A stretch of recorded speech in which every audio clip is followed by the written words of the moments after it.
Glória a Deus. Meus irmãos, recebam todos a paz do Senhor. Ainda sobre os seus pés, livro de Atos dos Apóstolos, capítulo de número 12. Atos dos Apóstolos, capítulo de número 12. Enquanto você localiza, eu quero louvar a Deus por essa oportunidade de retornar a esta casa. Quero louvar a Deus pela vida do pastor Samuel Gonçalves, a sua família, que Deus abençoe aonde ele estiver. Louvar a Deus pela vida do meu amigo pastor Álvaro, é um prazer, Deus abençoe, viu? Deus abençoe a esposa do pastor, que Deus abençoe. Deus abençoe aos homens de Deus que estão em nossa retaguarda, as mulheres de oração. Atos capítulo de número 12, verso de número 5. Quem encontrou diz a palavra mais bonita que está na sua boca. Diz o texto: Pedro, pois, era guardado na prisão, mas a igreja fazia contínua oração por ele a Deus. Eu falo 1, 2, 3, a igreja repita o verso de número 5. 1, 2, 3.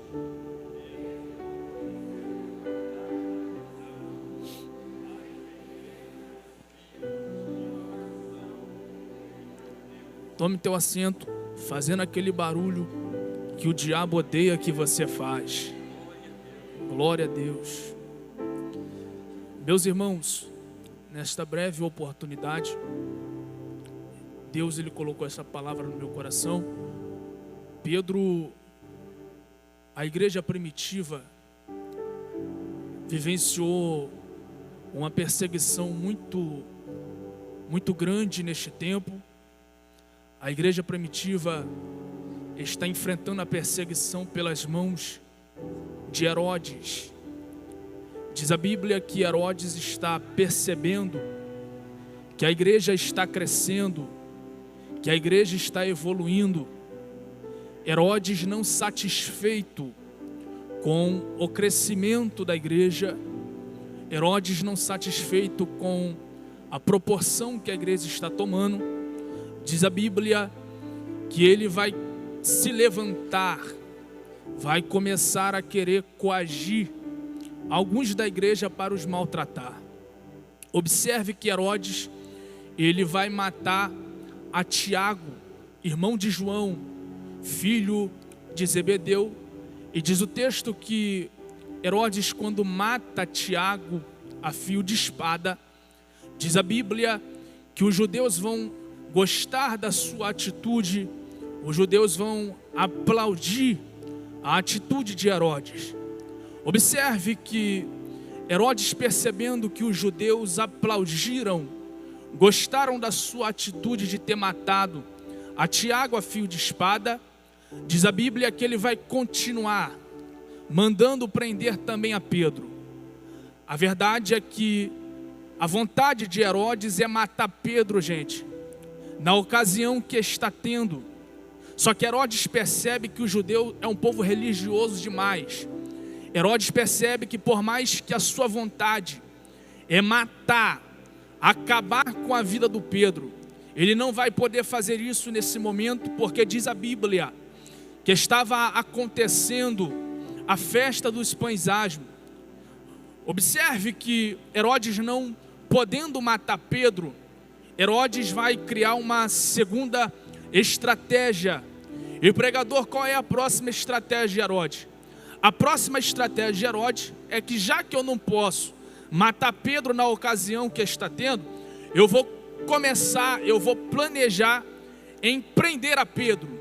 Diz o texto que Herodes vai colocar o Pedro em uma prisão de segurança máxima.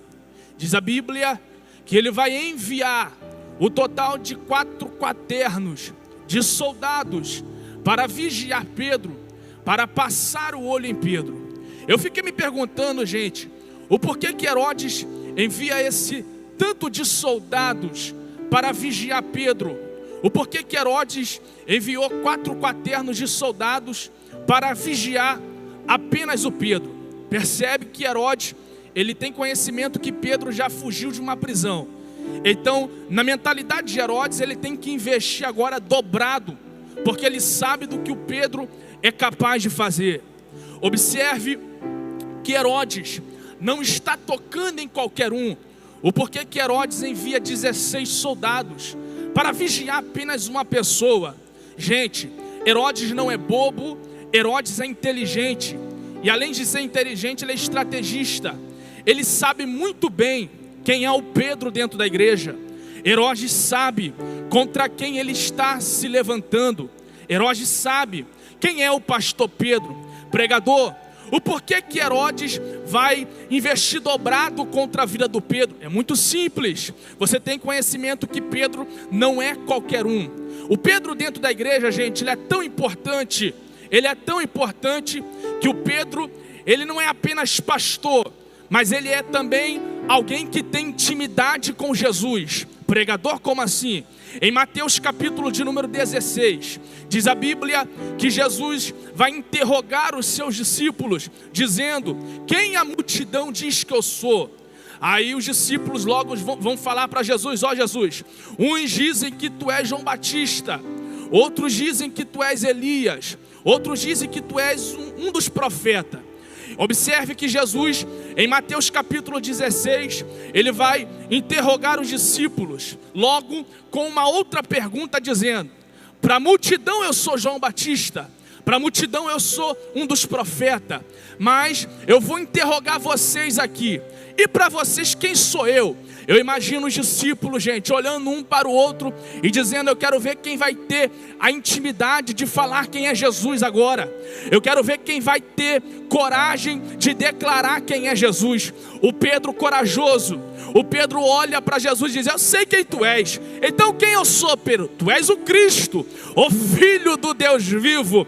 Jesus vai olhar para Pedro e vai dizer: Pedro, disseste bem, Simão Bar-Jonas, porque não foste carne nem sangue que te revelou, mas o meu Pai que está no céu. Pregador, o porquê que Herodes quer matar o Pedro? É porque o Pedro tem intimidade com Jesus. Pregador, o porquê que Herodes quer matar Pedro? É porque o Pedro é tão importante, gente, mas tão importante, que o texto diz em Atos capítulo de número 3, depois do Pentecoste, o Pedro está indo para a oração nona. Diz o texto que existe um coxo na porta do templo. Ele vai olhar para o coxo, ele vai olhar para o paralítico e vai dizer: ó, eu não tenho ouro, eu não tenho prata, mas eu estou cheio do Espírito Santo, então levanta e anda. Pregador, o porquê que o Herodes quer matar o Pedro? O porquê que o Herodes quer acabar com Pedro? É porque, gente, na primeira pregação do Pedro, diz a Bíblia, 3.000 almas se renderam aos pés da cruz. Pregador, o porquê que o Herodes quer matar o Pedro? É porque na segunda pregação do Pedro, mais 5.000 almas se rendem aos pés da cruz. Pregador, o porquê que Herodes quer matar o Pedro? É porque o texto diz: aonde a sombra do Pedro passava, se era paralítico, tinha que voltar a andar na hora. Aonde a sombra do Pedro passava, se era cego, tinha que voltar a enxergar na hora. Aonde a sombra do Pedro passava, se estava enfermo, a enfermidade tinha que dar marcha ré na hora. Tu não pegou isso aqui não? O diabo quer matar o Pedro, porque o Pedro é diferente. O diabo quer acabar com o Pedro, porque o Pedro não é qualquer um. O diabo quer acabar o Pedro, o diabo quer encarcerar o Pedro, porque o Pedro está dando trabalho para o inferno. O diabo quer acabar com a vida do Pedro, porque o diabo sabe a bomba, o dinamite, que Pedro é na mão de Deus. E eu vim dizer para alguém, se prepara, porque pelo fato de você ser diferente, o nível que Deus vai te usar vai ser o nível que vão falar de você. O nível que Deus te usar vai ser o nível que vão se levantar contra você. Mas eu vim dizer para alguém pode falar mal, alguém pode fazer panela, alguém pode tentar puxar seu tapete, alguém pode tentar frustrar o que Deus tem, mas prega a Deus na minha boca. Eu eu vou te levantar. E quem eu levanto, o diabo não abate. Quem eu levanto, o diabo não derruba. Quem eu levanto, o diabo não faz voltar atrás. Se você puder, pega na mão desse pentecostal aí. Só pega se ele estiver dando glória. Só segura se estiver dando aleluia. E diga assim pra ele: tá preparado? Tá fraco, diga: tá preparado? Diga: hoje Deus desceu na catedral de Cabo Frio pra dizer que Deus vai abater todos os perseguidores. Deus vai abater todo mundo que está se levantando contra o teu ministério, contra a tua chamada.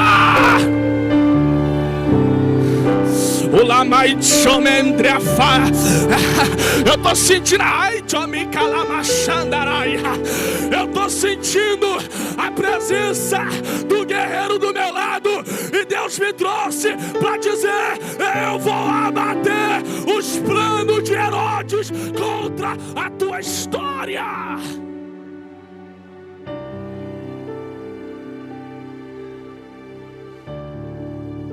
O Herodes prendeu Pedro. E Herodes encarcerou Pedro. E diz o texto que quando a igreja fica sabendo, quando a igreja recebe a notícia, o Pedro foi preso, o Pedro foi encarcerado. Olha o que o texto diz, gente. E a igreja fazia contínua oração por ele a Deus. Olhe para cá, gente. A igreja aqui é Maria, João Marcos, Rod. Quando ficaram sabendo, Pedro foi preso, nós temos que fazer alguma coisa. Mas antes de nós tentar solucionar, vamos todo mundo para a casa da Maria. Vamos todo mundo para a casa da irmã Maria. Não está na Bíblia, mas nada nos proíbe de conjecturar que quando chegaram na casa do Pedro, da Maria, o círculo está feito. E pega isso aqui, gente. A igreja não se reúne para falar mal da liderança. A igreja não se reúne para falar de quem está de pé e de quem caiu. A igreja não se reúne para falar da vida alheia. Mas quando a igreja se reúne, o círculo e a oração é: solta Pedro, liberta o Pedro, coloca o Pedro fora das prisões, quebra as cadeias do Pedro. E sabe o qual é interessante do texto, gente? É que a igreja não está vendo o que está acontecendo na prisão, mas a igreja está orando. A igreja não está sabendo o que está acontecendo com Pedro na prisão, mas a igreja está orando. A igreja não está vendo Deus agir, mas a igreja está orando. A igreja não está vendo Deus movimentar, mas a igreja está orando. A igreja não está vendo Deus entrar no negócio, mas a igreja está orando. Lá vai a profecia para quem tem glória.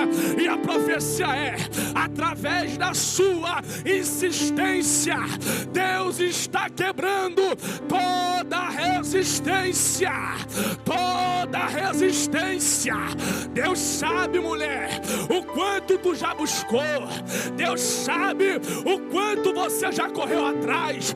Deus sabe que campanha era com você mesmo. Deus sabe que está no culto era com você mesmo. Deus sabe que está de joelho era com você mesmo. Só que chegou um tempo na tua vida que você cansou, que você está fadigada, que você está dizendo assim: Deus, Deus, eu não aguento mais. Eu oro, eu busco, eu jejuo, eu faço campanha atrás de campanha. Cadê o resultado? Cadê o efeito da minha oração? Cadê o efeito da minha busca? E Deus me trouxe aqui na Catedral de Cabo Frio para liberar uma palavra profética para alguém. E a palavra é: a sua insistência vai quebrar essa resistência. Aleluia. Bota a mão no ombro de quem está dando glória. Bota a mão no ombro de quem está dando glória e diga: chegou o tempo da tua oração fazer efeito. Chegou o tempo desse demônio da marcha ré na tua casa. Chegou o tempo dessa pombagira arrumar bagagem e sair de lá. Chegou o tempo, chegou a hora de Deus te colocar nessa porta. Chegou o tempo, chegou o tempo, chegou a hora de você secar a sua lágrima, secar o teu choro, olhar para cima e dizer: o diabo tentou me parar, o diabo tentou puxar meu tapete, mas a minha insistência quebrou toda resistência. É 10 segundos de glória para Deus.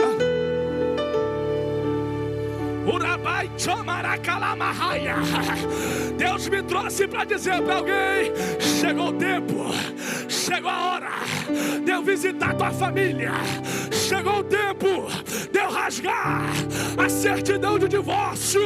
Chegou o tempo de eu tirar você desse pesadelo. Chegou o tempo de eu libertar alguém por causa da tua oração.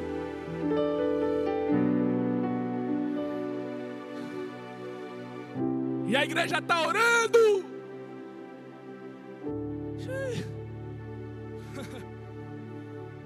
Solta Pedro. Liberta Pedro. E cadê o resultado? Olha o que o texto diz. A igreja ora para Deus responder. Porém, Deus vai dentro da prisão conforme o pedido da igreja. A igreja não fica sabendo o que está acontecendo na prisão, porque Deus aqui nos dá uma lição, gente, que até no silêncio Ele está trabalhando. Até no silêncio Ele está entrando. E a verdade é que talvez você não está enxergando. Talvez que, por mais que você busque, por mais que você caminhe, tem resposta que Deus não vai te mostrar na hora. Porém, isso nunca foi sinal de que Ele não ouviu a sua oração. Isso nunca foi sinal que Deus te abandonou no meio da guerra. A verdade é que Deus está te dando uma lição. Pregador, qual é a lição? É que acreditar na palavra de Deus é acreditar que mesmo sem enxergar, Ele já está fazendo alguma coisa. Ele já está movendo alguma coisa. Tem pessoas aqui, gente, que o que ela mais faz é orar. O que ela mais faz é buscar. Porém você está se perguntando: Deus, cadê o resultado? Mas você não sabe que por causa da tua oração, Deus já quebrou obra feita. Deus já foi na macumba. Deus já fez alguém parar de bater o tambor. Deus já tirou seu nome de dentro de um túmulo. Deus já tirou teu nome da boca do sapo. Tem livramento que você não enxerga, mas Deus está dizendo: estou no silêncio, mas eu estou trabalhando. Olha para pelo menos 3 crentes e diga: está no silêncio. Diga: está no silêncio. Mas não é sinal que Deus te abandonou. Não é sinal que Deus te deixou de lado. O silêncio de Deus também é resposta para alguém. Eu vou falar de novo. O silêncio de Deus também é resposta para alguém. Sem a igreja ver, diz o texto, eis que sobreveio o anjo do Senhor. Resplandeceu uma luz na prisão, e tocando Pedro ao lado, o despertou, dizendo: levanta-te depressa. Eu gostei disso aqui, gente, e eu encerro. Porque quando Deus desceu na prisão, porque isso aqui é uma forma teofânica, toda vez que a Bíblia disser um anjo desceu na prisão, pode ser qualquer anjo, Gabriel, Miguel, pode ser qualquer um. Todas as vezes que a Bíblia disser o anjo do Senhor, é forma teofânica, é a manifestação de Deus em forma de anjo. Então, a Bíblia diz: eis que sobreveio o anjo do Senhor. E ele chegou na prisão. E a igreja, sem saber, diz o texto, que o Pedro na prisão estava entre 2 soldados, ligado com 2 cadeias. E quando eu li isso aqui, gente, eu não acreditei no que eu li. Porque o texto diz que enquanto Pedro estava na prisão, o Pedro estava dormindo. O Pedro estava roncando. Se prepara, por causa da tua oração, Deus está fazendo alguém descansar. Por causa da tua oração, Deus está acalmando alguém. Por causa da tua oração, Deus está tirando a depressão de alguém. Pedro está dormindo e o texto diz: o anjo desperta. Mas só em Pedro está dormindo, gente, isso aqui já é um milagre. Pregador, por quê? Porque o Pedro está sob uma ameaça. E a ameaça é: Pedro, no outro dia, Herodes vai te matar. Herodes vai acabar com você. Eu fiquei me perguntando, o porquê que Pedro está preso? E o Pedro continua dormindo. Jesus um dia olhou para Pedro, gente, e Jesus disse: ô Pedro, eu vou te fazer uma promessa. Jesus, qual é a promessa? A promessa é: ô Pedro, tu não vai morrer novo, você vai morrer velho. A promessa de Jesus para Pedro é que Pedro vai morrer. Gente, Atos capítulo de número 12, Pedro está novo. Então, aqui está a resposta de Pedro estar sendo ameaçado, de Pedro estar coagido, e o Pedro está dormindo. É porque Pedro se lembra do que Jesus falou com ele. Pedro se lembra da palavra que Jesus lançou sobre a vida dele: tu não morre novo, tu morre velho. Aí eu posso conjecturar, gente, os 2 soldados, um na esquerda, outro na direita, olhando para Pedro e dizendo: ó Pedro, tu não vai se lamentar não, rapaz. Tu não vai chorar não. Tu não vai coçar a cabeça não. Aí eu imagino Pedro olhando e dizendo: eu vou ficar me lamentando para quê? Não vai adiantar de nada. Eu vou ficar chorando para quê? Não vai adiantar de nada. Eu vou ficar me vitimizando para quê? Não vai adiantar de nada. E Pedro, o que é que tu vai fazer? Eu vou apenas confiar na palavra que Jesus liberou na minha vida. Eu vou ler. Irmão, o Pedro aqui, ele tem duas opções. Ou ele acredita na palavra de Herodes que ele iria morrer no outro dia, ou ele acredita na palavra que Jesus falou com ele que ele iria morrer velho. E eu vim dizer para alguém que a tua vida não acaba do jeito que tá, a tua história não acaba do jeito que tá, a tua família não acaba do jeito que tá. Existe uma palavra liberada na tua história, existe uma palavra liberada na tua família. Eu vim dizer para alguém que o diabo não vai conseguir destruir o que ele quer destruir, ele não vai conseguir acabar com o que ele quer acabar, porque, pregador, nós estamos debaixo de uma palavra, estamos debaixo de uma palavra, e a palavra é: tu não fica do jeito que tá. A palavra é: o que era para dar errado vai dar certo, o que era para ser fracasso vai ficar forte.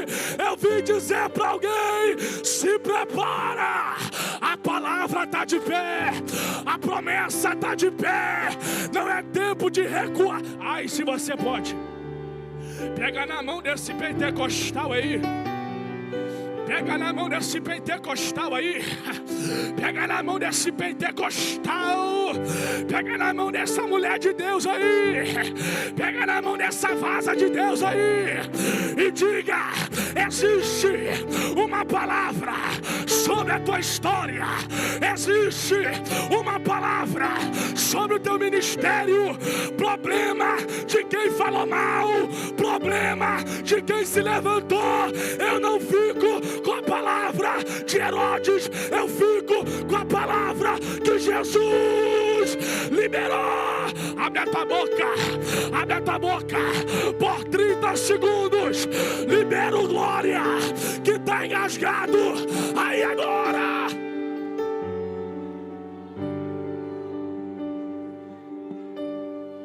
Isso é 30 segundos de mão levantada. É 30 segundos de glória. Eu vim dizer para alguém: enquanto tu tá aqui, vai cair demônio, vai cair macumba, vai cair inveja, vai cair olho grande, mas a palavra vai ficar de pé na tua história.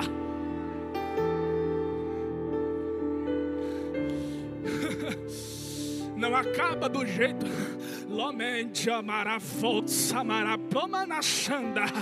Eu estou sentindo um varão aqui, gente. Eu estou sentindo um guerreiro aqui. E Deus me trouxe para falar para alguém: sonha, projeta, vai dar certo.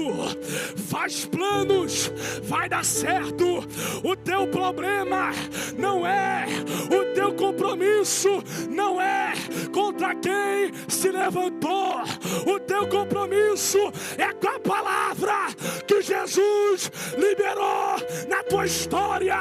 O teu compromisso é com a promessa que Deus liberou no teu ministério.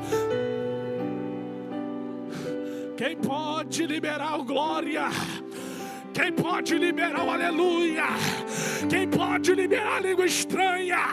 Quem pode levantar a mão para o céu e dizer: existe uma palavra sobre a minha história? Fica de pé.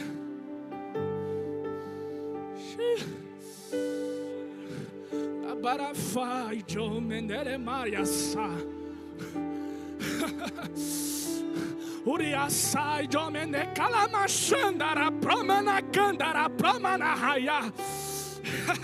Eu estou sentindo Jesus aqui, e Deus está falando comigo: Elon, enquanto os vasos estão de mão levantada, enquanto os vasos estão dando glória, eu estou